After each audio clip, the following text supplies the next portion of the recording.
ಎಲ್ಲರಿಗೂ ನಮಸ್ಕಾರ. ನಿಮಗೆಲ್ಲರಿಗೂ ದ ಬೋಲ್ಡ್ ಲರ್ನರ್ಸ್ ಯೂಟ್ಯೂಬ್ ಚಾನಲ್ಗೆ ಸ್ವಾಗತ. ಈಗ ಈ ಒಂದು ವಿಡಿಯೋದಲ್ಲಿ KSOUನಲ್ಲಿ ನೀವು ಹೇಗೆ ನಿಮ್ಮ ಎಕ್ಸಾಮ್ಗಳ ಫೀ ಪೇಮೆಂಟನ್ನು ಆನ್ಲೈನ್ ಮುಖಾಂತರ ಮಾಡುವುದು ಅಂತ ನೋಡೋಣ. ನೀವು KSOUನಲ್ಲಿ ಯಾವುದೇ ಕೋರ್ಸನ್ನು ಮಾಡ್ತಿರ್ಬೋದು. For example BBA, BCA, BSc, BSW, MA, MCOM, MSc, MBA, MCA ಈ ರೀತಿ ಯಾವುದೇ ಒಂದು ಕೋರ್ಸನ್ನು ಮಾಡ್ತಿರ್ಬೋದು. ಎಲ್ಲ ಕೋರ್ಸ್ಗಳಿಗೂ ನೀವು ಆನ್ಲೈನ್ ಮುಖಾಂತರ ಎಕ್ಸಾಮ್ ಫೀ ಪೇಮೆಂಟನ್ನು ಮಾಡಬೇಕಾಗಿರುತ್ತೆ. ಹಾಗಾಗಿ ನೀವು ಯಾವುದೇ ಕೋರ್ಸ್ ಮಾಡ್ತೀರಿ ಈ ಒಂದು ವಿಡಿಯೋನ ನೋಡಿಕೊಂಡು ನಿಮ್ಮ ಎಕ್ಸಾಮ್ ಫೀ ಪೇಮೆಂಟನ್ನು ನೀವು ಮಾಡ್ಬೋದು. ಓಕೆ, ಸೊ ಇನ್ನೊಂದು ವಿಷಯ ಏನಂತಂದರೆ, ಈಗಾಗಲೇ ನಾವು KSOUಗೆ ಸಂಬಂಧಿಸಿದಂತಹ ಹಲವಾರು ವಿಡಿಯೋಗಳನ್ನ ಅಪ್ಲೋಡ್ ಮಾಡಿದ್ದೇವೆ. ನಮ್ಮ ಯೂಟ್ಯೂಬ್ ಚಾನಲನ್ನು ನೀವು ಓಪನ್ ಮಾಡಿಕೊಂಡು ಪ್ಲೇಲಿಸ್ಟ್ ಅಂತ ಬಂದರೆ ಸ್ಕ್ರೋಲ್ ಡೌನ್ ಮಾಡಿ, ಇಲ್ಲಿ ಕಾಣ್ತಿರುವಂತಹ KSOU ಏನು ಪ್ಲೇಲಿಸ್ಟ್ ಇದೆ, ಸೊ ಈ ಒಂದು ಪ್ಲೇಲಿಸ್ಟನ್ನು ಓಪನ್ ಮಾಡಿ ನಿಮಗೆ ಇಲ್ಲಿ ಹಲವಾರು ತರಹದ KSOUಗೆ ಸಂಬಂಧಪಟ್ಟಂತಹ ವಿಡಿಯೋಗಳು ಕಾಣಿಸಿಗುತ್ತೆ. ಫಾರ್ ಎಕ್ಸಾಂಪಲ್ ಹಾಲ್ ಟಿಕೆಟನ್ನು ಹೇಗೆ ಡೌನ್ಲೋಡ್ ಮಾಡ್ಕೊಳ್ಳೋದಂತ, ಆಮೇಲೆ ಅಡ್ಮಿಷನ್ ರಿನ್ಯೂವಲ್ ಹೇಗೆ ಮಾಡುವುದು, ಎಕ್ಸಾಮ್ ಫೀ ಪೇಮೆಂಟನ್ನು ಹೇಗೆ ಮಾಡುವುದು, ಅಸೈನ್ಮೆಂಟನ್ನು ಬಹಳಷ್ಟು ಜನರ ಅಸೈನ್ಮೆಂಟ್ ಏನಿದೆ ರಿಜೆಕ್ಟ್ ಆಗ್ತಾ ಇರುತ್ತೆ. ಅಸೈನ್ಮೆಂಟನ್ನು ರಿಜೆಕ್ಟ್ ಆಗದೆ ಹೇಗೆ ಈ ಒಂದು ಅಪ್ಲೋಡ್ ಮಾಡೋದಂಥ ವಿಡಿಯೋ ಇದೆ. ಆಮೇಲೆ ನಿಮ್ಮ ಸೆಮಿಸ್ಟರ್ಗಳನ್ನ ಹೇಗೆ ಅಪ್ಡೇಟ್ ಮಾಡುವುದು, ಹೌದಾ, ಆಮೇಲೆ ಅಡ್ಮಿಷನ್ ರಿನ್ಯೂವಲ್ ಹೇಗೆ ಮಾಡುವುದು, ರಿಸಲ್ಟನ್ನು ಹೇಗೆ ಚೆಕ್ ಮಾಡುವುದು, ಆಮೇಲೆ ರಿವ್ಯಾಲ್ಯೂಯೇಷನ್ ಮತ್ತು ಫೋಟೋ ಕಾಪಿಗೆ ಹೇಗೆ ಅಪ್ಲೈ ಮಾಡುವುದು, ಈ ರೀತಿಯಾದಂತಹ ಹಲವಾರು ವಿಡಿಯೋಗಳು ಆಲ್ರೆಡಿ ಇವೆ. ಆಮೇಲೆ ಇನ್ನು ಮುಂದೆನೂ ನಾವು ಈ KSOUಗೆ ಸಂಬಂಧಿಸಿದಂತೆ ವಿಡಿಯೋಗಳನ್ನ ಅಪ್ಲೋಡ್ ಮಾಡ್ತಾ ಹೋಗ್ತೀವಿ. ಹಾಗಾಗಿ ದಯವಿಟ್ಟು ನಮ್ಮ ಚಾನಲನ್ನು ಸಬ್ಸ್ಕ್ರೈಬ್ ಮಾಡಿ ಇಟ್ಕೊಂಡಿರಿ, ಹಾಗೆ ಬೆಲ್ ಐಕಾನನ್ನು ಕ್ಲಿಕ್ ಮಾಡಿ ಇಟ್ಕೊಂಡಿರಿ. ನಾವು ಅಪ್ಲೋಡ್ ಮಾಡಿದ ತಕ್ಷಣ ನಿಮಗೆ ನೋಟಿಫಿಕೇಷನ್ ಬರುತ್ತೆ. ಓಕೆ, ಸೊ ಹಾಗಾದರೆ ಈ ಒಂದು ವಿಡಿಯೋದಲ್ಲಿ ಎಕ್ಸಾಮ್ ಫೀ ಪೇಮೆಂಟನ್ನು ಹೇಗೆ ಮಾಡೋದು ಅಂತ ನೋಡೋಣ. ಅದಕ್ಕಿಂತ ಮುಂಚೆ ನೀವು ಎಲ್ಲರೂ ಈ ಒಂದು ಪರೀಕ್ಷಾ ಅಧಿಸೂಚನೆ ಎಕ್ಸಾಮ್ ಫೀ ಪೇಮೆಂಟ್ ನೋಟಿಫಿಕೇಷನ್ನ ಓದಿದ್ದೀರಾ ಅಂತ ಅಂದ್ಕೊಂಡಿದ್ದೀನಿ. ಸೊ ಇಲ್ಲಿ ಏನು ಕೊಟ್ಟಿದ್ದಾರೆ ಅಂತಂದರೆ, ವಿಶೇಷ ಸೂಚನೆ ಅಂತ ಅಲ್ಪಸಂಖ್ಯಾತರ ಕಲ್ಯಾಣ ಇಲಾಖೆಯಿಂದ ಪ್ರವೇಶಾತಿ ಪಡೆದಿರುವಂತಹ ಪ್ರಥಮ ಸೆಮಿಸ್ಟರ್ ವಿದ್ಯಾರ್ಥಿಗಳು ಪರೀಕ್ಷಾ ಅರ್ಜಿಯನ್ನು ಕಡ್ಡಾಯವಾಗಿ ಭರ್ತಿ ಮಾಡಬೇಕು, ಪರೀಕ್ಷಾ ಶುಲ್ಕವನ್ನು ಪಾವತಿಸುವಂತಿಲ್ಲ ಅಂತ ಇದೆ. ಅಂದರೆ ಯಾರೆಲ್ಲ ಈ ಒಂದು ಅಲ್ಪಸಂಖ್ಯಾತರ ಕಲ್ಯಾಣ ಇಲಾಖೆಯಿಂದ ಪ್ರವೇಶವನ್ನು ಪಡೆದುಕೊಂಡಿದ್ದೀರಿ ಅವರೆಲ್ಲ ಕಂಪಲ್ಸರಿಯಾಗಿ ಅರ್ಜಿಯನ್ನು ಅಥವಾ ಅಪ್ಲಿಕೇಶನನ್ನು ಹಾಕಬೇಕು, ಆದರೆ ಫೀ ಪೇಮೆಂಟನ್ನು ಮಾಡುವಂತಿಲ್ಲ. ಅಪ್ಲಿಕೇಶನ್ ಹಾಕಬೇಕು, ಆದರೆ ನೀವು ಫೀಸನ್ನು ತುಂಬುವಂತಿಲ್ಲ. ಇದರ ಬಗ್ಗೆ ಹೆಚ್ಚಿನ ಮಾಹಿತಿಯಾಗಿ ನೀವು ಎಲ್ಲಿ ಅಡ್ಮಿಷನನ್ನು ಪಡೆದುಕೊಂಡಿರ್ತೀರ ರೀಜ್ನಲ್ ಸೆಂಟರ್ಗಳಲ್ಲಿ, ಅಲ್ಲಿ ಒಂದು ಸಲ ಫೋನ್ ಕರೆಯನ್ನು ಮಾಡಿ ಕನ್ಫರ್ಮೇಷನ್ ಮಾಡ್ಕೊಳ್ಳಿ. ಸೊ ಈ ಒಂದು ಡೇಟ್ ಸಹ ಇದೆ. ಪರೀಕ್ಷಾ ಶುಲ್ಕ ಪಾವತಿಸುವ ಪ್ರಾರಂಭ ದಿನಾಂಕ ಕೊಟ್ಟಿದ್ದಾರೆ, ಮುಕ್ತಾಯ ದಿನಾಂಕ ಕೊಟ್ಟಿದ್ದಾರೆ 30/3/2026. ಆಮೇಲೆ ಈ ದಿನಾಂಕ ದಾಟಿದರೆ ಎಷ್ಟು 6ನೇ ತಾರೀಕುವರೆಗೂ 200 ರೂಪಾಯಿ ದಂಡಗಳನ್ನ ನೀವು ತುಂಬಿ ಈ ಒಂದು ಎಕ್ಸಾಮ್ ಫೀಸನ್ನು ಕಟ್ಟಬೇಕಾಗತ್ತೆ. ಹಾಗಾಗಿ ಈ ಮುಕ್ತಾಯದ ದಿನಾಂಕದ ಒಳಗೇ ಯಾವಾಗಲೂ ನೀವು ಈ ಒಂದು ಅಪ್ಲಿಕೇಶನ್ನ ಹಾಕಲಿಕ್ಕೆ ಟ್ರೈ ಮಾಡಿ. ನೆಕ್ಸ್ಟ್, ಈಗ ಹೇಗೆ ನೀವು ಈ ಒಂದು ಅಪ್ಲಿಕೇಶನ್ ಹಾಕುವುದು ಅಂತ ನೋಡೋದಾದರೆ, ಸದ್ಯಕ್ಕೆ ನಾನು ಈಗ ನಮ್ಮ ಗೂಗಲ್ ಬ್ರೌಸರ್ ಆಗಿರ್ಬೋದು ಅಥವಾ ಕ್ರೋಮ್ ಬ್ರೌಸರ್ ಆಗಿರ್ಬೋದು ಅದನ್ನು ಓಪನ್ ಮಾಡ್ಕೊಂಡಿದ್ದೇನೆ. ನೀವು ಸಹ ಓಪನ್ ಮಾಡ್ಕೊಳ್ಳಿ. ಈ ಒಂದು ಸರ್ಚ್ ಬಾರ್ನಲ್ಲಿ ಜಸ್ಟ್ KSOU ಅಂತ ಟೈಪ್ ಮಾಡ್ಕೊಳ್ಳಿ. ಟೈಪ್ ಮಾಡಿದ ಮೇಲೆ ಈ ರೀತಿಯಾದಂತಹ ಒಂದು ಇಂಟರ್ಫೇಸ್ ಬರುತ್ತೆ. ಕೆಳಗಡೆ ಸ್ಕ್ರೋಲ್ ಮಾಡಿ, ಇಲ್ಲಿ ಏನು ಕಾಣಿಸಿಗುತ್ತೆ ಅಂತಂದರೆ, ನಿಮಗೆ ಇಲ್ಲಿ ಕರ್ನಾಟಕ ಸ್ಟೇಟ್ ಓಪನ್ ಯೂನಿವರ್ಸಿಟಿ ಅಂತ ಇದೆ, ಆಮೇಲೆ KSOUportal.com ಅಂತ ಇದೆ.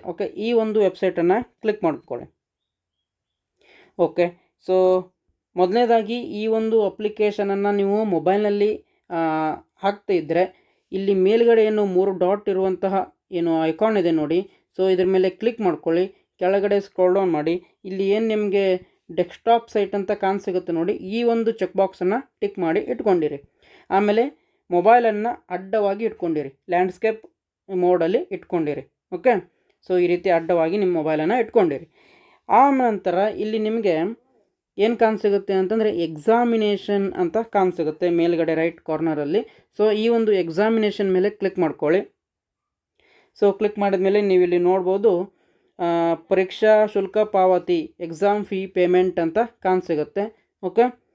ಸೊ ಹಾಗೆ ಸ್ಕ್ರೋಲ್ ಡೌನ್ ಮಾಡ್ಕೊಳ್ಳಿ. ಇಲ್ಲಿ ನೋಡ್ಬೋದು ನೀವು click here for examination fee payment of for ಅಂತ ಏನಿದೆ BBA BCA BSc ಓಕೆ, ಇಲ್ಲಿವರೆಗೂ ಇದೆ. ಇದರಲ್ಲಿ ನಿಮ್ಮ ಕೋರ್ಸ್ ಇದ್ದರೆ ಈ ಒಂದು ಸೆಕ್ಷನಲ್ಲಿ ನೀವು ಸೆಲೆಕ್ಟ್ ಮಾಡ್ಕೊಳ್ಬೇಕು ಅಂತ ಇದೆ. ಓಕೆ, ಸೊ ಇಲ್ಲೇನು ಕೊಟ್ಟಿದ್ದಾರೆ ಅಂತಂದರೆ 2025-26 July session first semester freshers ಅಂತ ಇದೆ. ಓಕೆ, ನೀವೇನಾದರೂ 2025-26 ಜುಲೈ ಸೆಷನಲ್ಲಿ ಅಡ್ಮಿಷನ್ ಮಾಡಿಸಿದರೆ ಫಸ್ಟ್ ಸೆಮಿಸ್ಟರ್ ಫ್ರೆಷರ್ಸ್ ಆಗಿದ್ದರೆ ಈ ಒಂದು ಏನು ಸ್ಕ್ವೇರ್ ಮಾರ್ಕ್ ಹಾಕಿದ್ದೀನಿ ಇಲ್ಲಿ ನೀವು ಕ್ಲಿಕ್ ಮಾಡಬೇಕಾಗತ್ತೆ. ಅಥವಾ 2024-25 January session second semester freshers and first semester repeaters ಅಂತ ಇದ್ದರೆ ಓಕೆ, ಈ ಒಂದು ಸ್ಕ್ವೇರ್ ಹಾಕಿದ್ದೀನಿಲ್ಲ ಇಲ್ಲಿ ಕ್ಲಿಕ್ ಮಾಡಬೇಕಾಗತ್ತೆ. ಓಕೆ, ರಿಪೀಟರ್ಸ್ ಅಂತಂದರೆ ನಿಮ್ಮದೇನಾದರೂ ಈ ಒಂದು ಫಸ್ಟ್ ಸೆಮಿಸ್ಟರ್ನಲ್ಲಿ ಬ್ಯಾಕ್ಲಾಗ್ ಉಳ್ಕೊಂಡಿದ್ರೆ ಅಥವಾ ನೀವು ಎಕ್ಸಾಮನ್ನು ಅಟೆಂಡ್ ಮಾಡಿಲ್ಲ ಅಂತಂದರೆ ಆ ಎಕ್ಸಾಮನ್ನು ಸಹ ನೀವು ಈ ಸಲ ಕಟ್ಬೋದು ಅಂತ ಅರ್ಥ. ಓಕೆ, ಸೊ ಸದ್ಯಕ್ಕೆ ನನ್ನ ಎಕ್ಸಾಮ್ ಯಾವುದಪ್ಪ ಅಂತಂದರೆ ನಾನು ಈಗ ಅಪ್ಲಿಕೇಶನ್ ಹಾಕುತ್ತಿರುವಂತಹ ವಿದ್ಯಾರ್ಥಿ ಎಕ್ಸಾಮಿನೇಷನ್ ಯಾವುದು ಅಂತಂದರೆ 2024-25 July session third semester freshers ಅಂತ. Okay, 2024-25 July session third semester freshers. Okay, so ಹಾಗಾದರೆ ಈ ಒಂದು ಲಿಂಕ್ ಮೇಲೆ ನಾನು ಕ್ಲಿಕ್ ಮಾಡ್ತೇನೆ. ಓಕೆ, ಸೊ ಕ್ಲಿಕ್ ಮಾಡಿದ ಮೇಲೆ ನಿಮಗೆ ಈ ರೀತಿಯಾದಂಥ ಒಂದು ಇಂಟರ್ಫೇಸ್ ಓಪನ್ ಆಗುತ್ತೆ. ಇಲ್ಲಿ ನೋಡ್ಬೋದು ನೀವು ಎಂಟರ್ ರೋಲ್ ನಂಬರ್ ಅಂತ ಇದೆ. ನಿಮ್ಮ ರೋಲ್ ನಂಬರನ್ನು ಇಲ್ಲಿ ಎಂಟರ್ ಮಾಡಿ ಆಮೇಲೆ ಸರ್ಚ್ ಎಕ್ಸಾಮ್ ಅಪ್ಲಿಕೇಶನ್ ಅಂತ ಬರುತ್ತೆ. ಓಕೆ, ಇದ್ರ ಮೇಲೆ ಕ್ಲಿಕ್ ಮಾಡ್ಕೊಳ್ಳಿ. ನಾನು ಸಹ ಈಗ ಈ ಒಂದು ಅಪ್ಲಿಕೇಶನ್ ನಂಬರನ್ನು ಈ ರೋಲ್ ನಂಬರನ್ನು ಎಂಟರ್ ಮಾಡ್ತೇನೆ. ಓಕೆ, ನೀವು ಇಲ್ಲಿ ನೋಡ್ಬೋದು ಸರ್ಚ್ ಅಪ್ಲಿಕೇಶನ್ ಅಂತ ನಾನು ಕ್ಲಿಕ್ ಮಾಡಿದ ಮೇಲೆ ಈ ರೀತಿಯಾದಂಥ ಒಂದು ಇಂಟರ್ಫೇಸ್ ಓಪನ್ ಆಗಿದೆ. ಸೊ ನಿಮ್ಮ ರೋಲ್ ನಂಬರ್ ಇದೆ, ಇಲ್ಲಿ ನಿಮ್ಮ ಹೆಸರು ಇದೆ. ಓಕೆ, ನಿಮ್ಮ ಕೋರ್ಸ್ ಸಹ ಇದೆ. ಆಮೇಲೆ ನೆಕ್ಸ್ಟ್ ಇಲ್ಲಿ ಕರೆಂಟ್ ಸೆಮಿಸ್ಟರ್ ಅಂತ ಇದೆ. ಸೊ ಇದನ್ನು ನೀವು ಈಗ ಸೆಲೆಕ್ಟ್ ಮಾಡ್ಕೊಳ್ಬೇಕು. ಆಮೇಲೆ ಇನ್ನೊಂದು ವಿಷಯ, ಎಲ್ಲೆಲ್ಲಿ ಈ ಒಂದು ರೆಡ್ ಸ್ಟಾರ್ ಇದೆ ನೋಡಿ, ಇದೆಲ್ಲ ಕಂಪಲ್ಸರಿಯಾಗಿ ಫಿಲ್ ಮಾಡಬೇಕು ಅಂತ ಅರ್ಥ. ಓಕೆ, ಹಾಗಾದರೆ ಈಗ ಕರೆಂಟ್ ಸೆಮಿಸ್ಟರನ್ನು ನಾವು ಈಗ ಸೆಲೆಕ್ಟ್ ಮಾಡ್ಕೊಳ್ಳೋಣ. ಸೊ ಈಗ ನಮ್ಮ ಕರೆಂಟ್ ಸೆಮಿಸ್ಟರ್ ಥರ್ಡ್ ಸೆಮಿಸ್ಟರ್ ಇದೆ. ಸೊ ಇದ್ರ ಮೇಲೆ ಕ್ಲಿಕ್ ಮಾಡ್ಕೊಳ್ತೇನೆ. ಓಕೆ, ಆನಂತರ ಇಲ್ಲಿ ಸ್ಟ್ರೀಮ್ ಅಂತ ಇದೆ. Okay, only for BSc general and MCom ಅವರಿಗೆ ಮಾತ್ರ ಇದು ಸಂಬಂಧಪಟ್ಟಿದೆ. ಅದಾದ ನಂತರ ಎಕ್ಸಾಮ್ ಅಪಿಯರಿಂಗ್ ಅಂತ ಇದೆ. ಓಕೆ, ಸೊ ನೀವು ಮೊದಲನೇ ಸೆಮಿಸ್ಟರ್ ಎಕ್ಸಾಮನ್ನು ಬರಿತಿದ್ರೆ ಫಸ್ಟ್ ಸೆಮಿಸ್ಟರ್ ಅಂತ ಕ್ಲಿಕ್ ಮಾಡ್ಕೊಳ್ಳಿ, ಅಥವಾ ಎರಡನೇ ಸೆಮಿಸ್ಟರ್ ಇದ್ದರೆ ಇದ್ರ ಮೇಲೆ. ಆಮೇಲೆ ಮೂರನೇ ಸೆಮಿಸ್ಟರ್ ಅಪಿಯರ್ ಆಗ್ತಾ ಇದ್ದರೆ, ಈಗ ಸದ್ಯಕ್ಕೆ ಬರೀತಿದ್ರೆ ಮೂರನೇ ಸೆಮಿಸ್ಟರ್ ಮೇಲೆ ಕ್ಲಿಕ್ ಮಾಡ್ಕೊಳ್ಳಿ. ಸೊ ನಾನೀಗ ಮೂರನೇ ಸೆಮಿಸ್ಟರ್ ಮೇಲೆ ಕ್ಲಿಕ್ ಮಾಡಿದೆ. ಅದಾದ ನಂತರ ಏನಿದೆ ಅಂತಂದರೆ ಫಸ್ಟ್ ಇಯರ್ ಆಫ್ ಅಡ್ಮಿಷನ್ ಅಂತ ಇದೆ. ಓಕೆ, ಸೊ ನೀವು ಮೊದಲನೇ ಇಯರ್ ಯಾವಾಗ ಅಡ್ಮಿಷನ್ ತೆಗೆದುಕೊಂಡಿದ್ರಿ ಅಂತ. ಓಕೆ, ಸೊ ಫಾರ್ ಎಕ್ಸಾಂಪಲ್ ನಾನು ಈಗ 2024 ಮತ್ತು 25ರಲ್ಲಿ 2024-25ನೇ ವರ್ಷದಲ್ಲಿ ಅಡ್ಮಿಷನನ್ನು ಪಡೆದುಕೊಂಡಿದ್ದೆ. ಸೊ ಹಾಗಾಗಿ ನಾನು ಏನಂತ ಟೈಪ್ ಮಾಡ್ತೀನಿ ಅಂತಂದರೆ 2024, ಆಮೇಲೆ ಒಂದು ಡ್ಯಾಶ್ ಕೊಡಬೇಕು. ಓಕೆ, ಸೊ ಡ್ಯಾಶಲ್ಲಿದೆ. ಓಕೆ, ಈ ಡ್ಯಾಶ್ ಕೊಡ್ತೇನೆ, ಆಮೇಲೆ 25 ಅಂತ ಈ ರೀತಿಯಾಗಿ ನಾವು ಫಿಲ್ಅಪ್ ಮಾಡ್ತೇವೆ. ನಂತರ ಅದೇ ರೀತಿಯಾಗಿ ಈ ಒಂದು ಸೆಕೆಂಡ್ ಇಯರ್ ಅಡ್ಮಿಷನ್ ಏನಿದೆ ಅದರ ಮೇಲೆ ಕ್ಲಿಕ್ ಮಾಡ್ಕೊಳ್ತೇನೆ. ಸೊ 2025, ಆಮೇಲೆ ಒಂದು ಡ್ಯಾಶ್ 2026. ಓಕೆ, 26 ಈ ರೀತಿಯಾಗಿ ನೀವು ಸಹ ಫಿಲ್ ಮಾಡಬೇಕು. ಆ ನಂತರ ಕೆಳಗಡೆ ನೋಡಿ ರೆಗ್ಯುಲೇಷನ್ ಅಂತ ಬಂದಿದೆ ಇಲ್ಲಿ. ಓಕೆ, ಫಾರ್ MA ಮತ್ತು MCom ಓನ್ಲಿ. ಏನಂತ ಅಂತಂದರೆ ಇಲ್ಲಿ ನಮಗೆ NA ಅಂತ ಬಂದಿದೆ, ಯಾಕಂದರೆ ನಾನು ಈಗ ಫಿಲಪ್ ಮಾಡ್ತಿರೋದು MSc ಸ್ಟೂಡೆಂಟ್ದು. ಓಕೆ, ಇಲ್ಲಿ R1 ಮತ್ತು R2 ಅಂತ ಇಲ್ಲಿ ನಿಮಗೆ ಕಾಣಿಸಿಗುತ್ತೆ, ಹೌದಾ? R1 ಮತ್ತು R2 ಅಂತ. ಓಕೆ, ಈ R1 ಮತ್ತು R2 ಏನು ಅಂತ ಸ್ವಲ್ಪ ಬ್ರೀಫ್ ಆಗಿ ಎಕ್ಸ್ಪ್ಲೇನ್ ಮಾಡ್ತೇನೆ. Candidates not studied the cognate subject at their 3 levels degree level, they have to qualify MPP examination conducted by the university ಅಂತ ಇದೆ R1ಗೆ. R2ಗೆ candidate studied the cognate subject at their 3 levels of 3 years degree level ಅಂತ ಇದೆ. Okay, ಇದರ ಅರ್ಥ ಏನು ಅಂತಂದರೆ, ಒಂದು ವೇಳೆ ವಿದ್ಯಾರ್ಥಿ BA ಅಂದರೆ ಡಿಗ್ರಿನಲ್ಲಿ ಕಲಿತಿರುವಂತಹ ಸಬ್ಜೆಕ್ಟ್ಗಳನ್ನೇ MAಯಲ್ಲಿನೂ ಕಲೀಲಿಕ್ಕೆ ಆಯ್ಕೆಯನ್ನು ಮಾಡಿಕೊಂಡಿದ್ದರೆ ಅವರು R2 ಅನ್ನುವಂಥದ್ದನ್ನು ಸೆಲೆಕ್ಟ್ ಮಾಡ್ಕೊಳ್ಬೇಕು. ಓಕೆ, R2 ಅನ್ನು ಸೆಲೆಕ್ಟ್ ಮಾಡ್ಕೊಳ್ಬೇಕು. ಒಂದು ವೇಳೆ ಡಿಗ್ರಿಯಲ್ಲಿ ಕಲಿದೇ ಇರುವಂತಹ ಸಬ್ಜೆಕ್ಟನ್ನು ಅವನು MA ಅಥವಾ MComನಲ್ಲಿ ಕಲೀಲಿಕ್ಕೆ ಇಚ್ಛೆ ಪಟ್ಟಿದ್ದಲ್ಲಿ ಸೆಲೆಕ್ಟ್ ಮಾಡ್ಕೊಂಡಿದ್ದಲ್ಲಿ ಅವಾಗ R1 ಸೆಲೆಕ್ಟ್ ಮಾಡ್ಕೊಳ್ಬೇಕು. ಮತ್ತು ಈ ಒಂದು ಯೂನಿವರ್ಸಿಟಿ ಕಂಡಕ್ಟ್ ಮಾಡುವಂತಹ MPP ಎಕ್ಸಾಮಿನೇಷನನ್ನು ನೀವು ಅವರು ಅಟೆಂಡ್ ಮಾಡಬೇಕು. ಇನ್ನೂ ಸಿಂಪಲ್ಲಾಗಿ ಹೇಳೋದಾದರೆ, ಫಾರ್ ಎಕ್ಸಾಂಪಲ್ ಒಬ್ಬ ವಿದ್ಯಾರ್ಥಿ BAನಲ್ಲಿ ಅಂದರೆ ಬ್ಯಾಚುಲರ್ ಆಫ್ ಆರ್ಟ್ಸ್ನಲ್ಲಿ ಹಿಸ್ಟ್ರಿ, ಕನ್ನಡ, ಪೊಲಿಟಿಕಲ್ ಸೈನ್ಸ್ ತೆಗೆದುಕೊಂಡಿದ್ದಾನೆ ಅಂತ ಅಂದ್ಕೊಳ್ಳಿ. ಓಕೆ, MAಯಲ್ಲೂ ಸಹ ಅವನು ಏನಾದರೂ ಹಿಸ್ಟ್ರಿ, ಕನ್ನಡ, ಪೊಲಿಟಿಕಲ್ ಸೈನ್ಸ್ ಇದೇ ಒಂದು ಯಾವುದಾದ್ರೂ ಸಬ್ಜೆಕ್ಟಲ್ಲಿ MA ಮಾಡ್ತಾ ಇದ್ದೇನೆ ಅಂತ ಅಂದ್ಕೊಳ್ಳಿ. ಸೊ ಅವಾಗ ಸೇಮ್ ಸಬ್ಜೆಕ್ಟನ್ನು ತೆಗೆದುಕೊಂಡಿದ್ದಾನೆ. ಅವಾಗ ಅವನು ಏನನ್ನು ಸೆಲೆಕ್ಟ್ ಮಾಡ್ಕೊಳ್ಬೇಕು ಅಂತಂದರೆ R2 ಅಥವಾ L2 ಸೆಲೆಕ್ಟ್ ಮಾಡ್ಕೊಳ್ಬೇಕು. Okay, because candidate studies the cognate subject at their 3 years degree level ಅಂತ ಇದೆ. ಒಂದು ವೇಳೆ ಈ ವಿದ್ಯಾರ್ಥಿ ಏನು BAನಲ್ಲಿ ಹಿಸ್ಟ್ರಿ, ಕನ್ನಡ, ಪೊಲಿಟಿಕಲ್ ಸೈನ್ಸ್ ತೆಗೆದುಕೊಂಡಂಥವನು MAಯಲ್ಲಿ ಬಂದುಬಿಟ್ಟು ಇಂಗ್ಲೀಷ್ ತೆಗೆದುಕೊಂಡ, ಅವಾಗ ಸಬ್ಜೆಕ್ಟ್ ಚೇಂಜ್ ಆಯ್ತಲ್ವಾ. ಸೊ ಇಂಗ್ಲೀಷನ್ನು ಅವನು ಒಂದು 3 year ಡಿಗ್ರಿ ಲೆವೆಲಲ್ಲಿ ಕಲ್ತಿಲ್ಲ. ಸೊ ಹಾಗಾಗಿ ಚೇಂಜ್ ಆಯಿತು. ಅವಾಗ ಮಾತ್ರ ಅವನು R1 ಸೆಲೆಕ್ಟ್ ಮಾಡ್ಕೊಳ್ಬೇಕು. ಕನ್ಫ್ಯೂಷನ್ ಕ್ಲಿಯರ್ ಆಯಿತು ಅಂತ ಅಂದ್ಕೊಂಡಿದ್ದೀನಿ. ಇದ್ರ ಬಗ್ಗೆ ಇನ್ನೂ ಡೌಟ್ ಇದ್ದರೆ ನಿಮಗೆ ನಿಮ್ಮ ರೀಜ್ನಲ್ ಸೆಂಟರ್ ಏನಿದೆ ಸೊ ಅಲ್ಲಿ ಫೋನ್ ಕರೆ ಮಾಡಿ ಕ್ಲಿಯರನ್ನು ಮಾಡ್ಕೊಳ್ಬೋದು. ಓಕೆ, ಸೊ ಸದ್ಯಕ್ಕೆ ನನಗೆ ಈ ಒಂದು 6ನೇ ಕಾಲಮ್ ಅಪ್ಲಿಕೇಬಲ್ ಆಗೋದಿಲ್ಲ. ಅದಾದ ನಂತರ ಮೀಡಿಯಮ್ ಅಂತ ಇದೆ. ನೀವು ಯಾವ ಮೀಡಿಯಮ್ನಲ್ಲಿ ಈ ಒಂದು ಕೋರ್ಸನ್ನು ಮಾಡ್ತಿದ್ದೀರಾ? ನಮ್ಮದು ಇಂಗ್ಲೀಷ್ ಇದೆ. ಓಕೆ, ಆನಂತರ name of the exam centre.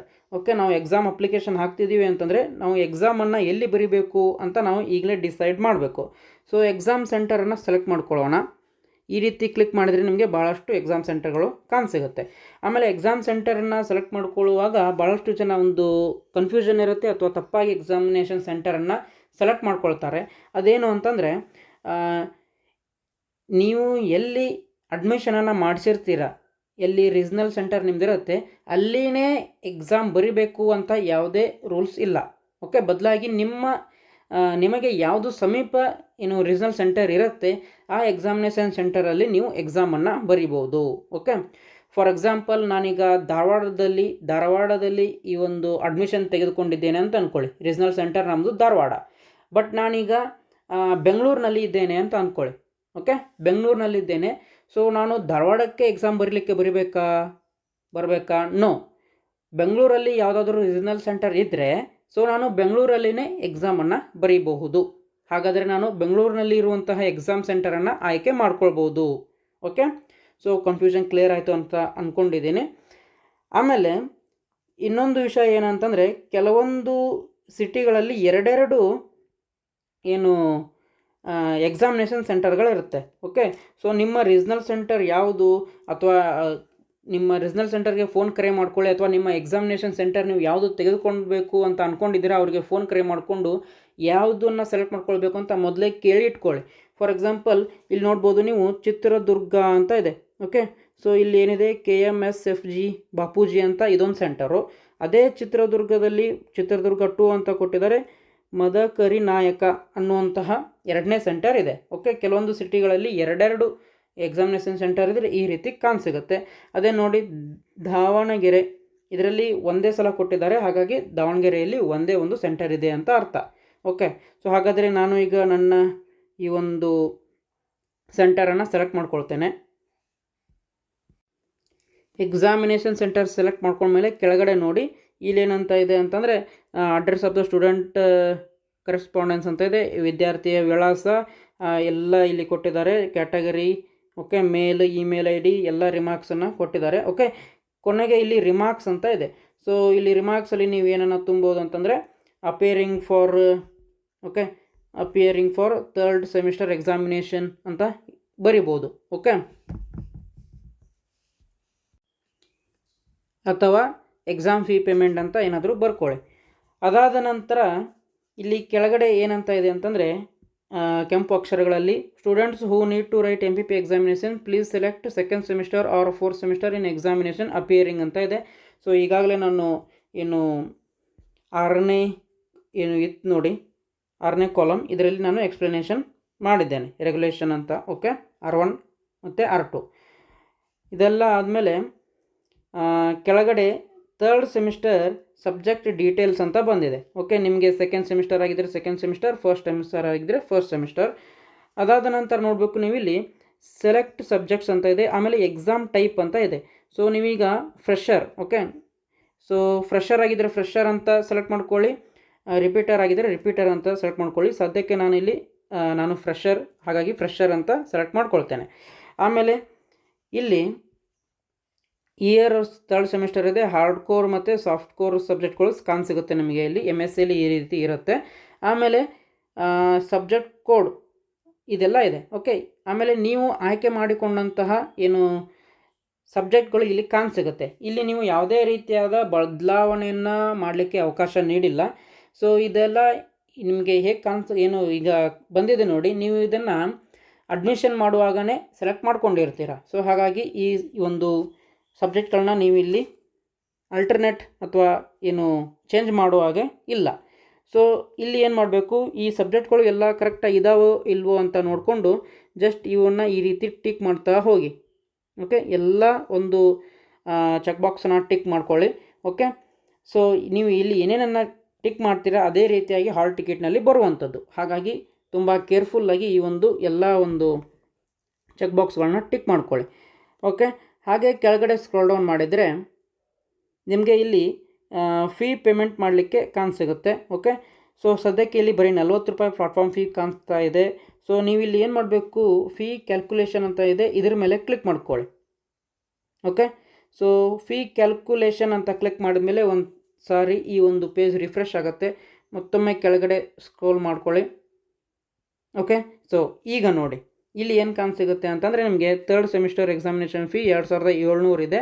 So ಈ 40 ರೂಪಾಯಿಯನ್ನು ಸೇರಿಸಿ 2740 ಇದೆ. ಸೊ ಇದು MScಗೆ ಇರುವಂತಹ ಎಕ್ಸಾಮಿನೇಷನ್ ಫೀ. ನಿಮ್ಮದು ಬೇರೆ ಕೋರ್ಸ್ ಆಗಿದ್ದರೆ ನಿಮಗೆ ಬೇರೆ ರೀತಿಯಾದಂತಹ ಫೀಸ್ ನಿಮಗೆ ಸಿಗ್ಬೋದು, ಓಕೆ. ಸೊ ಇದೆಲ್ಲ ಆದಮೇಲೆ ಇಲ್ಲಿ ಸೇವ್ ಅಂತ ಏನು ಕಾಣಿಸ್ತಾ ಇದೆ ನಿಮಗೆ, ಈ ಸೇವ್ ಮೇಲೆ ಕ್ಲಿಕ್ ಮಾಡ್ಕೊಳ್ಳಿ. Are you sure you want to save this application ಅಂತ ಇದೆ, ಓಕೆ ಅಂತ ಕ್ಲಿಕ್ ಮಾಡ್ಕೊಳ್ಳಿ, ಓಕೆ. ಸೊ ಓಕೆ ಅಂತ ಕ್ಲಿಕ್ ಮಾಡ್ಕೊಂಡ್ಮೇಲೆ ಇಲ್ಲಿ ಏನಂತ ಕಾಣಿಸ್ತಾ ಇದೆ ಅಂತಂದರೆ kindly check your roll number after making payment there are no corrections allowed ಅಂತ ಇದೆ, ಓಕೆ. ನಿಮ್ಮ ರೋಲ್ ನಂಬರ್ ಅಂದರೆ ನಿಮ್ಮದೇನೆ ನೀವು ಅಪ್ಲಿಕೇಶನ್ ಹಾಕ್ತಾ ಇದ್ದಾರೋ ಇಲ್ವೋ ಅಂತ ಒಂದ್ಸರಿ ಈ ರೋಲ್ ನಂಬರು ಹಾಗೆ ನೇಮನ್ನು ಚೆಕ್ ಮಾಡ್ಕೊಳ್ಳಿ ಅಂತ ಹೇಳ್ತಾ ಇದ್ದಾರೆ, ಓಕೆ. ಸೊ ಪೇಜ್ ರಿಫ್ರೆಶ್ ಆಗಿದೆ. ಈಗ ಮತ್ತೊಮ್ಮೆ ಕೆಳಗಡೆ ಸ್ಕ್ರೋಲ್ ಡೌನ್ ಮಾಡ್ಕೊಳ್ಳಿ. ಸೊ ಇಲ್ಲಿ ಏನು ಸಿಗುತ್ತೆ ಅಂತಂದರೆ ಮತ್ತೊಮ್ಮೆ ನಿಮಗೆ ಇಲ್ಲಿ ಮೇಕ್ ಪೇಮೆಂಟ್ ಅಂತ ಸಿಗುತ್ತೆ, ಓಕೆ. ಒಂದು ವೇಳೆ ನಿಮ್ಮ ಏನಾದರೂ ಚೇಂಜಸ್ ಮಾಡಬೇಕು ಅಂತ ಇದ್ದರೆ ಅವಾಗ ಬ್ಯಾಕ್ ಮೇಲೆ ಕ್ಲಿಕ್ ಮಾಡ್ಕೊಳ್ಳಿ. ಎಲ್ಲ ಕರೆಕ್ಟ್ ಇದ್ದರೆ ಮೇಕ್ ಪೇಮೆಂಟ್ ಅಂತ ಏನಿದೆ ಇದ್ರ ಮೇಲೆ ಕ್ಲಿಕ್ ಮಾಡ್ಕೊಳ್ಳಿ. ಸದ್ಯಕ್ಕೆ ನಾನು ಸಹ ಮೇಕ್ ಪೇಮೆಂಟ್ ಮೇಲೆ ಕ್ಲಿಕ್ ಮಾಡ್ತಾ ಇದ್ದೇನೆ. Are you sure you want to make payment after making payment there is no corrections allowed ಅಂತ ಇದೆ, ಓಕೆ ಅಂತ ಕೊಡ್ತೇನೆ, ಓಕೆ. ಈ ಪೇಜ್ ಮತ್ತೊಮ್ಮೆ ಈ ಒಂದು ರಿಫ್ರೆಶ್ ಆಯಿತು. ಇಲ್ಲಿ ಎಕ್ಸಾಮಿನೇಷನ್ ಫೀ ರಿಸಿಪ್ಟ್ ಅಂತ ಬಂದಿದೆ. ಮತ್ತೊಮ್ಮೆ ನಿಮ್ಮ ಡೀಟೇಲ್ಸ್ ಎಲ್ಲ ಬರುತ್ತೆ, ಮೊಬೈಲ್ ನಂಬರ್, ಇಮೇಲ್ ID ಈ ರೀತಿ ಎಲ್ಲ ಕೆಳಗಡೆ ಸ್ಕ್ರೋಲ್ ಮಾಡ್ಕೊಳ್ಳಿ. ಆಮೇಲೆ ಇಲ್ಲಿ ಕಾಣ್ತಿರುವಂಥ ಚೆಕ್ ಬಾಕ್ಸನ್ನು ಟಿಕ್ ಮಾಡ್ಕೊಳ್ಳಿ. I agree that above information is correct ಅಂತ ಇದೆ, ಓಕೆ. ಇದನ್ನ ಟಿಕ್ ಮಾಡಿಕೊಂಡು ಇಲ್ಲಿ ಮೇಕ್ ಪೇಮೆಂಟ್ ಅಂತ ಇದೆ. ಸೊ ಅದಕ್ಕಿಂತ ಮುಂಚೆ ಒಂದು ನೋಟ್ ಕೊಟ್ಟಿದ್ದಾರೆ, ಏನಂತಂದರೆ if amount is debited from your account and you are unable to get the fee receipt kindly try after 30 minutes ಅಂತ ಇದೆ, ಓಕೆ. ನೀವು ಪೇಮೆಂಟ್ ಮಾಡಿದ ಮೇಲೂ ಸಹ ನಿಮ್ಮ ಫೀ ರಿಸಿಪ್ಟ್ ಡೌನ್ಲೋಡ್ ಆಗ್ತಿಲ್ಲ ಅಂತಂದರೆ ಅವಸರಪಟ್ಟು ಇನ್ನೊಮ್ಮೆ ಪೇಮೆಂಟ್ ಮಾಡಬೇಡಿ, ಓಕೆ. ಸೊ ಯಾಕಂದರೆ ಮತ್ತೊಮ್ಮೆ ರಿಫಂಡ್ ಆಗೋದಿಲ್ಲ. ಬದಲಾಗಿ 30 ನಿಮಿಷಗಳ ಕಾಲ ಅಥವಾ 1 ಅವರ್ ಏನು ಬಿಟ್ಟು ನೀವು ಟ್ರೈ ಮಾಡಿ, ಆವಾಗ ಡೌನ್ಲೋಡ್ ಆಗುತ್ತೆ. ಅದಾಗೂ ಆಗಲಿಲ್ಲ ಅಂತಂದರೆ ನಿಮ್ಮ ರೀಜ್ನಲ್ ಸೆಂಟರನ್ನು ಕಾಂಟ್ಯಾಕ್ಟ್ ಮಾಡ್ಕೊಳ್ಳಿ. ಹಾಗಾದರೆ ನೆಕ್ಸ್ಟ್ ಈ ಚೆಕ್ ಬಾಕ್ಸನ್ನು ಟಿಕ್ ಮಾಡಿದ್ಮೇಲೆ ಮೇಕ್ ಪೇಮೆಂಟ್ ಅಂತ ಏನಿದೆ ಇದ್ರ ಮೇಲೆ ಕ್ಲಿಕ್ ಮಾಡ್ಕೊಳ್ಳೋಣ, ಓಕೆ. ಸೊ ಮೇಕ್ ಪೇಮೆಂಟ್ ಅಂತ ಕ್ಲಿಕ್ ಮಾಡಿದ ಮೇಲೆ ನಿಮಗೆ ಇಲ್ಲಿ ಪೇಮೆಂಟ್ ಮಾಡಲಿಕ್ಕೆ ಈ ಒಂದು ಇಂಟರ್ಫೇಸ್ ಓಪನ್ ಆಗುತ್ತೆ, ಓಕೆ. ಪೇಮೆಂಟ್ ಆಪ್ಷನ್ಗಳಿದ್ದಾವೆ ಇಲ್ಲಿ, ಓಕೆ. ಸೊ ಪೇಮೆಂಟ್ ಆಪ್ಷನ್ಗಳು ಏನೇನಿದ್ದಾವೆ ಅಂತಂದರೆ ನೋಡೋದಾದರೆ ಇಲ್ಲಿ ಪೇ ವಿಯಾ ಕಾರ್ಡ್ ಅಂತ ಇದೆ, ಓಕೆ. ಸೊ ನಿಮ್ಮ ಹತ್ರ ಡೆಬಿಟ್ ಕಾರ್ಡ್ ಅಥವಾ ಕ್ರೆಡಿಟ್ ಕಾರ್ಡ್ ಇದ್ದರೆ ಅದರಿಂದನೂ ನೀವು ಸೆಲೆಕ್ಟ್ ಮಾಡ್ಕೊಳ್ಬೋದು.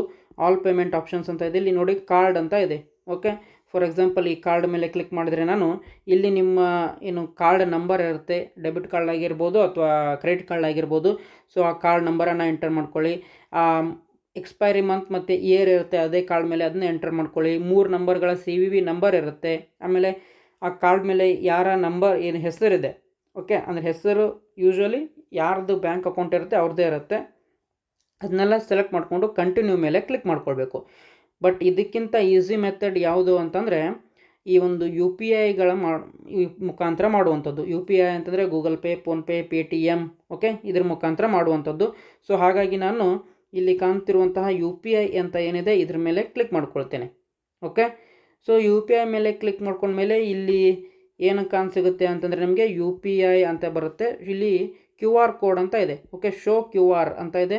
ಸೊ ಇದ್ರ ಮೇಲೆ ಕ್ಲಿಕ್ ಮಾಡ್ಕೊಳ್ಳಿ, ನಿಮಗೆ QR ಕೋಡ್ ಸಿಗುತ್ತೆ. ಈಗ ನೀವು ಏನು ಮಾಡಬೇಕು ಅಂತಂದರೆ ನಿಮ್ಮ ಮೊಬೈಲ್ನಲ್ಲಿ ಇರುವಂತಹ ಓಕೆ, ಸದ್ಯಕ್ಕೆ ಈಗ ನಿಮ್ಮ ಮೊಬೈಲ್ನಲ್ಲಿ ನೀವು ಅಪ್ಲಿಕೇಶನ್ ಹಾಕ್ತಿದ್ದೀರಾ. ಸೊ ಹಾಗಾಗಿ ನಿಮ್ಮ ಫ್ರೆಂಡ್ ಮೊಬೈಲ್ ಆಗಿರ್ಬೋದು, ಬೇರೆ ಯಾರ್ದೋ ಮೊಬೈಲ್ ಆಗಿರ್ಬೋದು, ಆ ಒಂದು ಮೊಬೈಲ್ನಲ್ಲಿ ಈ ಒಂದು QR ಕೋಡನ್ನು ಸ್ಕ್ಯಾನ್ ಮಾಡ್ಕೊಳ್ಳಿ. ಓಕೆ, ಸೊ QR ಕೋಡನ್ನು ಸ್ಕ್ಯಾನ್ ಮಾಡ್ಕೊಂಡ್ಮೇಲೆ ಅದು ಆಟೋಮೆಟಿಕ್ಕಾಗಿ ನಿಮ್ಮದು ಎಕ್ಸಾಮ್ ಫೀ ಅಮೌಂಟ್ ಎಷ್ಟಿದೆ ಸೊ ಅದು ಪೇಮೆಂಟ್ ಮಾಡಲಿಕ್ಕೆ ನಿಮಗೆ ತೋರಿಸುತ್ತೆ. ಸೊ ಫಾರ್ ಎಕ್ಸಾಂಪಲ್ ನನಗೆ ಇಲ್ಲಿ ಪೇ 2740 ಅಂತ ಇದೆ. ಸೊ ಸದ್ಯಕ್ಕೆ ನಾನು ಪೇ ಮೇಲೆ ಕ್ಲಿಕ್ ಮಾಡ್ತೇನೆ. ಓಕೆ, ಆಮೇಲೆ ನಿಮ್ಮ ಗೂಗಲ್ ಪೇ ಅಥವಾ ಫೋನ್ಪೇ ಪಿನ್ನನ್ನು ಎಂಟರ್ ಮಾಡ್ಕೊಳ್ಳಿ. ಓಕೆ, ಆಮೇಲೆ ಪೇ ಅಂತ ಕೊಟ್ಟಮೇಲೆ ನೋಡಿ, ಓಕೆ ಸೌಂಡ್ ನಿಮಗೆ ಕೇಳಿಸ್ತು ಅಂತ ಅಂದ್ಕೊಳ್ತೇನೆ. ನಾನು ಸಹ ಈಗ ಪೇಮೆಂಟನ್ನು ಮಾಡಿದೆ. ಆಮೇಲೆ ಕನ್ಫರ್ಮಿಂಗ್ ಪೇಮೆಂಟ್ ಅಂತ ಇದೆ, ಪೇಮೆಂಟ್ ಸಕ್ಸಸ್ಫುಲ್ ಆಯಿತು. ಓಕೆ, ಸೊ ಇದಾದ ನಂತರ ನೀವು ಏನನ್ನೂ ಕ್ಲಿಕ್ ಮಾಡಲಿಕ್ಕೆ ಹೋಗಬೇಡಿ, ಅದು ತನ್ನಿಂತಾನೇ ಈ ಒಂದು ಪೇಜ್ಗೆ ತಾನೇ ರೀಡೈರೆಕ್ಟ್ ಆಗುತ್ತೆ. Okay, you will be directed in 3 seconds ಅಂತ ಬರುತ್ತೆ ನೋಡಿ. ತನ್ನಿಂತಾನೇ ಎಕ್ಸಾಮಿನೇಷನ್ ಫೀ ರಿಸಿಪ್ಟ್ ಬಂತು ನನಗೆ. ಓಕೆ, ಕೆಳಗಡೆ ಸ್ಕ್ರೋಲ್ ಮಾಡ್ಕೊಳ್ಳಿ ಈ ರೀತಿ. ಓಕೆ, ಇಲ್ಲಿ ನೋಡ್ಬೋದು ಸ್ಟೇಟಸ್ ಅಂತ ಏನಿದೆ ಇಲ್ಲಿ ಸಕ್ಸಸ್ ಅಂತ ಬಂದಿದೆ. ಸೊ ಇಲ್ಲಿ ನೀವು ಪ್ರಿಂಟ್ ಅಂತ ಇದೆ ನೋಡಿ, ಈ ಪ್ರಿಂಟ್ ಮೇಲೆ ಕ್ಲಿಕ್ ಮಾಡ್ಕೊಳ್ಳಿ. ಓಕೆ, ಸೊ ಪ್ರಿಂಟಲ್ಲಿ ಕ್ಲಿಕ್ ಮಾಡಿದ ಮೇಲೆ ಇಲ್ಲಿ ರೈಟ್ ಕಾರ್ನರಲ್ಲಿ ಏನು PDF ಅಂತ ಬರುತ್ತೆ ಇದ್ರ ಮೇಲೆ ಕ್ಲಿಕ್ ಮಾಡ್ಕೊಳ್ಳಿ. ಓಕೆ, ನಿಮ್ಮ ಮೊಬೈಲ್ನಲ್ಲಿ ಎಲ್ಲಿ ಅದು ಸೇವ್ ಆಗಬೇಕು ಅದನ್ನು ಪಾತ್ ಸೆಲೆಕ್ಟ್ ಮಾಡ್ಕೊಳ್ಳಿ. ಡೌನ್ಲೋಡ್ಸಲ್ಲಿ ನಾನು ಸೆಲೆಕ್ಟ್ ಮಾಡ್ಕೊಂಡಿದ್ದೇನೆ, ಡನ್ ಅಂತ ಕೊಡ್ತೇನೆ. ಓಕೆ, ಸೊ ಸದ್ಯಕ್ಕೆ ಈಗ ನನ್ನ ಫೀ ಪೇಮೆಂಟ್ ಮಾಡಿದಂತಹ ರಿಸಿಪ್ಟ್ ಡೌನ್ಲೋಡ್ ಆಯಿತು. ಓಕೆ, ಸೊ ಮತ್ತೊಮ್ಮೆ ಕೆಳಗಡೆ ಸ್ಕ್ರೋಲ್ ಮಾಡಿ ಇಲ್ಲಿ ಕ್ಲೋಸ್ ಅಂತ ಏನಿದೆ ಇದ್ರ ಮೇಲೆ ಕ್ಲಿಕ್ ಮಾಡ್ಕೊಳ್ಳೋಣ. ಸೊ ನೀವೀಗ ಜಸ್ಟ್ ಫೀ ರಿಸಿಪ್ಟನ್ನು ಮಾತ್ರ ಡೌನ್ಲೋಡ್ ಮಾಡ್ಕೊಂಡಿದ್ದೀರಾ, ಹೌದಾ? ಆದರೆ ಎಕ್ಸಾಮ್ ಅಪ್ಲಿಕೇಶನ್ ಹಾಕಿದ್ದನ್ನು ಡೌನ್ಲೋಡ್ ಮಾಡ್ಕೊಂಡಿಲ್ಲ. ಹಾಗಾಗಿ ಮತ್ತೊಮ್ಮೆ ಈ ಪೇಜ್ಗೆ ಬರ್ತಾಯಿನಿ. ನಾನು ಬಂದು ಇಲ್ಲಿ ನನ್ನ ಏನು 2024-25 July session 3rd semester freshers ಅಂತ ಇದೆ. ಸೊ ಇದ್ರ ಮೇಲೆ ಕ್ಲಿಕ್ ಮಾಡ್ಕೊಳ್ತೇನೆ. ಇಲ್ಲಿ ಸಹ ಮತ್ತೊಮ್ಮೆ ಈ ರೋಲ್ ನಂಬರ್ ಎಂಟರ್ ಮಾಡಿ ಇಲ್ಲಿ ಕಾಣ್ತಿರುವಂಥ ಡೌನ್ಲೋಡ್ ಮೇಲೆ ಕ್ಲಿಕ್ ಮಾಡಬೇಕು ನಾನೀಗ. ಓಕೆ, ಹಾಗಾದರೆ ರೋಲ್ ನಂಬರನ್ನು ಎಂಟರ್ ಮಾಡ್ತೇನೆ. ಓಕೆ, ಡೌನ್ಲೋಡ್ ಅಂತ ಕ್ಲಿಕ್ ಮಾಡಿದ ಮೇಲೆ ಈ ರೀತಿಯಾದಂಥ ಪೇಜ್ ಓಪನ್ ಆಗುತ್ತೆ. ನೀವು ಇಲ್ಲಿ ನೋಡ್ಬೋದು, ನೀವು ಇದುವರೆಗೂ ಎಷ್ಟೆಲ್ಲ ಪೇಮೆಂಟ್ ಮಾಡಿದ್ದೀರಾ ಆ ಎಲ್ಲ ಪೇಮೆಂಟ್ಗಳ ಇಲ್ಲಿ ನಿಮಗೆ ತೋರಿಸುತ್ತೆ. ಓಕೆ, ಸೊ ಇಲ್ಲಿ ನೀವು ಯಾವ ದಿನದಂದು ಈ ಒಂದು ಪೇಮೆಂಟ್ ಮಾಡಿದ್ದೀರಾ ಆ ಡೇಟನ್ನು ನೋಡ್ಕೊಳ್ಳಿ. ಓಕೆ, ಡೇಟ್ ನೋಡಿದ ಮೇಲೆ ಅದರ ಮುಂದೆ ಇರುವಂತಹ ಅಪ್ಲಿಕೇಶನ್ ಮತ್ತು ರಿಸಿಪ್ಟ್ ಅಂತ ಇದೆ. ಸೊ ಅಪ್ಲಿಕೇಶನ್ ಕೆಳಗೆ ಇರುವಂತಹ ಡೌನ್ಲೋಡ್ ಮೇಲೆ ಕ್ಲಿಕ್ ಮಾಡಿದರೆ ಅಪ್ಲಿಕೇಶನ್ ಡೌನ್ಲೋಡ್ ಆಗುತ್ತೆ. ರಿಸಿಪ್ಟ್ ಕೆಳಗಡೆ ಇರುವಂತಹ ಡೌನ್ಲೋಡ್ ಮೇಲೆ ಕ್ಲಿಕ್ ಮಾಡಿದರೆ ರಿಸಿಪ್ಟ್ ಡೌನ್ಲೋಡ್ ಆಗುತ್ತೆ. ಸದ್ಯಕ್ಕೆ ನಾನು ಈಗ ಆಲ್ರೆಡಿ ರಿಸಿಪ್ಟನ್ನು ಡೌನ್ಲೋಡ್ ಮಾಡ್ಕೊಂಡಿದ್ದೇನೆ. ಅಪ್ಲಿಕೇಶನ್ ಡೌನ್ಲೋಡ್ ಮಾಡಬೇಕು, ಹಾಗಾಗಿ ಈ ಒಂದು ಡೌನ್ಲೋಡ್ ಬಟನ್ ಮೇಲೆ ಕ್ಲಿಕ್ ಮಾಡ್ತೇನೆ. ಓಕೆ, ಸೊ ಕ್ಲಿಕ್ ಮಾಡಿದ ಮೇಲೆ ಇಲ್ಲಿ ಏನು ತೋರಿಸುತ್ತೆ ಅಂತಂದರೆ ಓಕೆ ಪಾಪಪ್ ಬ್ಲಾಕ್ಡ್ ಅಂತ ಇದೆ. ಓಕೆ, ಸೊ ಅಂದರೆ ನಿಮ್ಮ ಮೊಬೈಲ್ನಲ್ಲಿ ಈ ಒಂದು ಕ್ರೋಮ್ ವೆಬ್ಸೈಟ್ನಲ್ಲಿ ಪಾಪಪ್ಪನ್ನು ಬ್ಲಾಕ್ ಮಾಡ್ಕೊಂಡಿದ್ರೆ ಅದು ನಿಮಗೆ ಡೌನ್ಲೋಡ್ ಆಗಲ್ಲ. ಓಕೆ, ಸೊ ಅದನ್ನು ನೀವು ಪಾಪಪ್ ಏನಿದೆ ಅದನ್ನು ಕ್ಲಿಯರ್ ಮಾಡ್ಕೊಳ್ಬೇಕು, ಎನೇಬಲ್ ಮಾಡ್ಕೋಬೇಕು. ನೋಡು ಕೆಳಗಡೆ ಏನು ಕೊಟ್ಟಿದ್ದಾರೆ, if you are unable to download application please check popup block in URL ಅಂತ ಇದೆ. ಸೊ ಕ್ಲಿಕ್ ಹಿಯರ್ ಅಂತ ಮಾಡ್ತೇನೆ. ಸೊ ಅದನ್ನು ಯಾವ ರೀತಿ ನೀವು ಪಾಪಪ್ಪನ್ನು ತೆಗಿಬೇಕು ಅಂತ ಸಹ ಕೊಟ್ಟಿದ್ದಾರೆ. ಓಕೆ, ಸೊ ನಾನು ಸಹ ಈಗ ನಿಮಗೆ ಪಾಪಪ್ಪನ್ನು ಹೇಗೆ ತೆಗಿಬೇಕು ಅಂತ ಹೇಳಲಿಕ್ಕೆ ಟ್ರೈ ಮಾಡ್ತೇನೆ. ಸೊ ಒಂದು ವೇಳೆ ನಿಮ್ಮ ಮೊಬೈಲ್ನಲ್ಲಿ ಪಾಪಪ್ ಬ್ಲಾಕ್ ಆಗಿದ್ದರೆ ಅದನ್ನು ಹೇಗೆ ಕ್ಲಿಯರ್ ಮಾಡೋದು ಅಂತ ನೋಡಿಕೊಂಡ್ರೆ, ಸೊ ಇಲ್ಲಿ ಮೇಲ್ಗಡೆ ಏನು 3 ಡಾಟ್ ಕಾಣ್ತಾ ಇದೆ ನೋಡಿ. ಸದ್ಯಕ್ಕೆ ನಾನು ಕ್ರೋಮ್ ಬ್ರೌಸರ್ನಲ್ಲಿ ಬ್ರೌಸ್ ಮಾಡ್ತಿದ್ದೇನೆ, ಹಾಗಾಗಿ ನನಗೆ ಇಲ್ಲಿ 3 ಡಾಟ್ ಏನು ಕಾಣ್ತಾ ಇದೆ ಮೇಲ್ಗಡೆ. ಸೊ ಇದ್ರ ಮೇಲೆ ಕ್ಲಿಕ್ ಮಾಡ್ಕೊಳ್ಳಿ. ಓಕೆ, ಕ್ಲಿಕ್ ಮಾಡಿದ ಮೇಲೆ ಕೆಳಗಡೆ ಸ್ಕ್ರೋಲ್ ಮಾಡಿ ಇಲ್ಲಿ ಏನು ಸಿಗುತ್ತೆ ಅಂತಂದರೆ ನಿಮಗೆ ಸೆಟ್ಟಿಂಗ್ಸ್ ಅಂತ ಸಿಗುತ್ತೆ ಇಲ್ಲಿ. ಓಕೆ, ಈ ಸೆಟ್ಟಿಂಗ್ಸ್ ಮೇಲೆ ಕ್ಲಿಕ್ ಮಾಡ್ಕೊಳ್ಳೋಣ. ಅದಾದ ನಂತರ ಹೀಗೆ ಮೇಲ್ಗಡೆ ಕೆಳಗಡೆ ಸ್ಕ್ರೋಲ್ ಮಾಡ್ತಾ ಹೋಗಿ ಆಮೇಲೆ ಇಲ್ಲಿ ನಿಮಗೆ ಸೈಟ್ ಸೆಟ್ಟಿಂಗ್ಸ್ ಅಂತ ಸಿಗುತ್ತೆ. ಓಕೆ, ಈ ಸೈಟ್ ಸೆಟ್ಟಿಂಗ್ಸ್ ಮೇಲೆ ಕ್ಲಿಕ್ ಮಾಡ್ಕೊಳ್ಳಿ. ಹಾಗೆ ಕೆಳಗಡೆ ಸ್ಕ್ರೋಲ್ ಮಾಡ್ತಾ ಹೋಗಿ. ಓಕೆ, ಸೊ ಇಲ್ಲಿ ಕಂಟೆಂಟ್ ಅಂತ ಏನಿರುತ್ತೆ ನೋಡಿ, ಇಲ್ಲಿ ಕಂಟೆಂಟು. ಸೊ ಇದರಲ್ಲಿ ಪಾಪಪ್ಸ್ ಅಂತ ಏನೇ ಆ್ಯಂಡ್ ರೀಡೈರೆಕ್ಟ್ಸ್ ಅಂತ ಇದೆ, ಇಲ್ಲಿ ಬ್ಲಾಕ್ಡ್ ಆಗಿದೆ. ಹಾಗಾಗಿ ಅದನ್ನು ನಮಗೆ ಡೌನ್ಲೋಡ್ ಮಾಡಲಿಕ್ಕೆ ಬರ್ತಿಲ್ಲ. ಸೊ ಇದ್ರ ಮೇಲೆ ಕ್ಲಿಕ್ ಮಾಡ್ಕೊಳ್ಳೋಣ ಈಗ. ಸೊ ಇಲ್ಲಿ ನೋಡ್ಬೋದು ನೀವು don't allow sites to send popups ಅಂತ ಬರ್ತಿದೆ. ಸೊ ಇದು ಇಲ್ಲಿ ಟಿಕ್ ಆಗಿದೆ, ಇಲ್ಲಿ ಟಿಕ್ ಮಾಡಬೇಕು ನಾವು ಮೇಲ್ಗಡೆ. ಓಕೆ, ಮೇಲ್ಗಡೆ ಟಿಕ್ ಮಾಡ್ಕೊಳ್ಳೋಣ. ಮತ್ತೆ ಬ್ಯಾಕ್ ಬರ್ತೀನಿ ನಾನೀಗ. ಓಕೆ, ಸೊ ಈಗ ನಾವು ಡೌನ್ಲೋಡ್ ಮೇಲೆ ಕ್ಲಿಕ್ ಮಾಡೋಣ. ಓಕೆ, ನೋಡ್ಬೋದು ಈಗ ಅದು ಡೌನ್ಲೋಡ್ ಆಗ್ತಾ ಇದೆ. ಓಕೆ, ನಿಮ್ಮ ಎಕ್ಸಾಮಿನೇಷನ್ ಏನು ಅಪ್ಲಿಕೇಶನ್ ಹಾಕಿದ್ದೀರಾ ಫೀ ಪೇಮೆಂಟ್ದು, ಇದೀಗ ನಮಗೆ ಡೌನ್ಲೋಡ್ ಆಗಿ ಬಂತು. ಓಕೆ, ಸೊ ಹಾಗೆ ಕೆಳಗಡೆ ಸ್ಕ್ರೋಲ್ ಮಾಡಿ. ಓಕೆ, ಸೊ ಇಲ್ಲಿ ಏನಂತ ಇದೆ ಅಂತಂದರೆ ಫಾರ್ ಆಫೀಸ್ ಯೂಸ್ ಓನ್ಲಿ ಅಂತ ಇದೆ. ಅಂದರೆ I declare that the above information formation by me is correct and best of my knowledge ಅಂತ ಇದೆ. ಓಕೆ, ಅಂದರೆ ನೀವೇನು ಈ ಒಂದು ಅಪ್ಲಿಕೇಶನನ್ನು ಮಾಡಿದ್ದೀರಾ, ಪೇಮೆಂಟ್ ಮಾಡಿದ್ದೀರಾ, ಸೊ ಇದರ ಒಂದು ಕಾಪಿಯನ್ನು ನೀವು ನಿಮ್ಮ ರೀಜ್ನಲ್ ಸೆಂಟರ್ಗಳಿಗೆ ಈ ಒಂದು ತಲುಪಿಸಬೇಕಾಗತ್ತೆ. ಓಕೆ, ಸೊ ಅಲ್ಲಿ ಅವರು ಅಕ್ಸೆಪ್ಟೆಡ್ ರಿಜೆಕ್ಟೆಡ್ ಅಂತೆಲ್ಲ ಕೊಟ್ಟು ನಿಮಗೆ ಈ ಒಂದು ರಿಸೀವ್ಡ್ ಕಾಪಿಯನ್ನು ಕೊಡ್ತಾರೆ. ಓಕೆ, ಸೊ ಇದರ ಬಗ್ಗೆ ನೀವು ಒಂದು ಸಾರಿ ನಿಮ್ಮ ರೀಜ್ನಲ್ ಸೆಂಟರ್ಗೆ ಫೋನ್ ಕರೆ ಮಾಡಿ ತಿಳ್ಕೊಳ್ಳಿ. ನಾವು ಏನು ಎಕ್ಸಾಮಿನೇಷನ್ ಫೀ ಪೇಮೆಂಟ್ ಮಾಡಿದ್ದೇವೆ ಈ ರೀತಿ, ಇದನ್ನು ನಿಮಗೂ ಒಂದು ಕಾಪಿ ತಂದು ಕೊಡಬೇಕಾ ಅಥವಾ ನಡೆಯುತ್ತೋ ಇಲ್ವೋ ಅಂತ ಒಂದು ಸಲ ಕೇಳ್ಕೊಡಿ. ಅವ್ರು ಏನು ಹೇಳ್ತಾರೆ ಹಾಗೆ ನೀವು ಈ ಒಂದು ತೆಗೆದುಕೊಂಡು ಬನ್ನಿ ಅಂತಂದರೆ ಹೋಗಿ ಕೊಡಿ, ಬೇಡ ಅಂತಂದರೆ ನೋ ಪ್ರಾಬ್ಲಮ್. ಓಕೆ, ಸೊ ಇದನ್ನು ನಿಮ್ಮ ರೀಜ್ನಲ್ ಸೆಂಟರ್ಗಳಿಗೆ ಫೋನ್ ಕರೆ ಮಾಡಿ ತಿಳ್ಕೊಳ್ಳಿ. ಓಕೆ, ಸೊ ಹಾಗಾದರೆ ಈ ಒಂದು ಪೇಜನ್ನು ಹೇಗೆ ಡೌನ್ಲೋಡ್ ಮಾಡ್ಕೊಳ್ಳೋದು ಅಂತ ನೋಡೋದಾದರೆ, ಮತ್ತೆ ಈ ಮೇಲ್ಗಡೆ ಏನು 3 ಡಾಟ್ ಐಕಾನ್ ಇದೆ ಇದರ ಮೇಲೆ ಕ್ಲಿಕ್ ಮಾಡ್ಕೊಳ್ಳೋಣ. ಸೊ ಕೆಳಗಡೆ ಸ್ಕ್ರೋಲ್ ಮಾಡಿ, ಇಲ್ಲಿ ಏನು ಪ್ರಿಂಟ್ ಅಂತ ಕಾಣಿಸಿಗುತ್ತೆ ನೋಡಿ, ಈ ಪ್ರಿಂಟ್ ಮೇಲೆ ಓಪನ್ ಮಾಡ್ಕೊಳ್ಳಿ. ಓಕೆ, ಸೊ ನಾನು ಈಗ ಈ ಕ್ರೋಮ್ ಬ್ರೌಸರ್ನಲ್ಲಿ ಓಪನ್ ಮಾಡಿದ್ದೇನೆ ಇದನ್ನೆಲ್ಲ, ಹಾಗಾಗಿ ನನಗೆ ಈ ರೀತಿ ಆಪ್ಷನ್ಗಳು ಕಾಣಿಸಿಗುತ್ತೆ. ನೀವು ಸಹ ಕ್ರೋಮ್ ಬ್ರೌಸರ್ನಲ್ಲೇ ಹಾಕಿ, ಏನು ತೊಂದರೆ ಇಲ್ಲ. ಸೊ ಅದಾದ ನಂತರ ಇಲ್ಲಿ ಮೇಲ್ಗಡೆ ಏನು PDF ಅಂತ ಬರ್ತಾ ಇದೆ, ಈ PDF ಮೇಲೆ ಕ್ಲಿಕ್ ಮಾಡ್ಕೊಳ್ಳಿ. ಆವಾಗಲೇ ಹೇಳ್ದಂಗೆ ಇಲ್ಲಿ ನಿಮ್ಮ ಮೊಬೈಲ್ನಲ್ಲಿ ಯಾವ ಫೋಲ್ಡರ್ನಲ್ಲಿ ನೀವು ಡೌನ್ಲೋಡ್ ಮಾಡ್ಕೊಳ್ಬೇಕು ಅಂತ ಇದ್ದೀರಾ, ಸೊ ಅದ್ರ ಮೇಲೆ ಕ್ಲಿಕ್ ಮಾಡ್ಕೊಳ್ಳಿ. ಓಕೆ, ಅದಾದ ನಂತರ ಡನ್ ಮೇಲೆ ಕ್ಲಿಕ್ ಕೊಟ್ಟರೆ ನಿಮ್ಮ ಮೊಬೈಲ್ನಲ್ಲಿ ನೀವು ಅಪ್ಲಿಕೇಶನ್ ತುಂಬಿದಂತಹ ಏನು ಫಾರ್ಮ್ ಡೌನ್ಲೋಡ್ ಆಗಿರುತ್ತೆ. ಓಕೆ, ಸೊ ಇದಿಷ್ಟು ನಿಮ್ಮ KSOU ಎಕ್ಸಾಮಿನೇಷನ್ ಫೀ ಪೇಮೆಂಟನ್ನು ಹೇಗೆ ನಿಮ್ಮ ಮೊಬೈಲ್ ಮುಖಾಂತರನೇ ಪೇಮೆಂಟ್ ಮಾಡುವುದು ಎಂಬ ವಿಡಿಯೋ ಆಗಿತ್ತು. ಸೊ ಇಷ್ಟು ಡೀಟೇಲಾಗಿ ಯಾರೂ ಯೂಟ್ಯೂಬರ್ ಹೇಳಿಲ್ಲ ಅಂತ ಅಂದ್ಕೊಳ್ತೀನಿ. ಜಸ್ಟ್ ಕೇವಲ 10 ಮಿನಿಟ್ಸು 8 ಮಿನಿಟ್ಸ್ ಎಲ್ಲ ಹೇಳಿಬಿಡ್ತಾರೆ, ಆದರೆ ಅದರಲ್ಲಿ ಕೆಲವೊಂದಿಷ್ಟು ಇಂಪಾರ್ಟೆಂಟ್ ಥಿಂಗ್ಸನ್ನು ಎಕ್ಸ್ಪ್ಲೇನ್ ಮಾಡೋದಿಲ್ಲ. ಅವ್ರೇನು ಮಾಡ್ತಾ ಆಮೇಲೆ ನಿಮಗೆ ಕಮೆಂಟ್ ಆಗ್ತಾ ಹೋಗ್ತೀರಾ. ಓಕೆ, ಸೊ ನಾನು ಯಾವಾಗಲೂ ವಿಡಿಯೋ ಮಾಡೋದಾದರೆ ಬೇರೆಯವ್ರದ್ದು ಏನೋ ವಿಡಿಯೋ ನೋಡ್ತೇನೆ ಫಸ್ಟು, ಅದರಲ್ಲಿ ಏನು ಇಂಪಾರ್ಟೆಂಟ್ ನೋಡ್ತೇನೆ ಅಂತಂದರೆ ನೀವೆಲ್ಲ ಏನು ಕಮೆಂಟ್ ಮಾಡಿದ್ದೀರಿ ಅಂತ ನೋಡ್ತೇನೆ. ಓಕೆ, ಆ ಕಮೆಂಟ್ಗಳು ಏನಿದ್ದಾವೆ ನೋಡಿ, ಆ ಎಲ್ಲ ಕಮೆಂಟ್ಗಳನ್ನ ಓದ್ಕೊಂಡು ಏನೇನು ಪ್ರಾಬ್ಲಮ್ ಆಗಿದೆ ಅಂತ ನಿಮಗೆ ತಿಳ್ಕೊಂಡು ಆ ನಂತರ ನಮ್ಮ ವಿಡಿಯೋನ ಮಾಡ್ತೇನೆ ನಾನು. ಸೊ ನಿಮ್ಮ ಕ್ವೈರೀಸ್ ಏನೇನಿತ್ತು ಅದನ್ನೆಲ್ಲ ನಾನು ಈ ನನ್ನ ವಿಡಿಯೋದಲ್ಲಿ ಹೇಳಲಿಕ್ಕೆ ಟ್ರೈ ಮಾಡ್ತೇನೆ. ಸೊ ಹಾಗಾಗಿ ನಮ್ಮ ಯೂಟ್ಯೂಬ್ ಚಾನಲ್ನಿಂದ ನೀವು ಡೀಟೇಲ್ ಆಗಿರುವಂತಹ ವಿಡಿಯೋಗಳನ್ನು ಎಕ್ಸೆಪ್ಟ್ ಮಾಡ್ಬೋದು. ಹಾಗಾಗಿ ನಮ್ಮ ಚಾನಲನ್ನು ಸಬ್ಸ್ಕ್ರೈಬ್ ಮಾಡ್ಕೊಂಡಿರಿ, ಬೆಲ್ ಐಕಾನ್ ನೋಟಿಫಿಕೇಷನ್ ಬೆಲ್ ಐಕಾನನ್ನು ಕ್ಲಿಕ್ ಮಾಡಿಕೊಂಡು ಆಲ್ ಅಂತ ಟಿಕ್ ಮಾಡ್ಕೊಂಡಿರಿ. ಓಕೆ, ಸಬ್ಸ್ಕ್ರೈಬ್ ಮಾಡ್ಕೊಂಡಿರಿ. ಓಕೆ, ಭಾಳಷ್ಟು ಜನ ವಿಡಿಯೋಗಳನ್ನ ನೋಡ್ತಾರೆ, ಸಬ್ಸ್ಕ್ರೈಬ್ ಮಾಡೋದಿಲ್ಲ, ನೋ ಪ್ರಾಬ್ಲಮ್. ಅಟ್ಲೀಸ್ಟ್ ನಿಮಗೆ ಈ ಒಂದು ವಿಡಿಯೋದಿಂದ ಏನಾದರೂ ಹೆಲ್ಪ್ ಆಗಿದ್ದರೆ ದಯವಿಟ್ಟು ಒಂದು ಜಸ್ಟ್ ಲೈಕ್ ಬಟನನ್ನು ನೀವು ಕೊಡ್ಬೋದು. ಓಕೆ, ಹೇಗೆ ಇನ್ಸ್ಟಾಗ್ರಾಮ್ನಲ್ಲಿ ನಿಮಗೆ ಸಂಬಂಧ ಇಲ್ಲದೇ ಇದ್ದರೂ ಸಹ ಲೈಕ್ ಕೊಡ್ತೀರಾ ನೋಡಿ, ಬಟ್ ಈ ಥರ ವಿಡಿಯೋದಲ್ಲಿ ನಿಮಗೆ ನೋಡ್ತಾ ಇದ್ದೀರಿ ಅಂತಂದರೆ ಅಬ್ವಿಯಸ್ ಆಗಿ ಹೆಲ್ಪ್ ಆಗೇ ಆಗಿರುತ್ತೆ.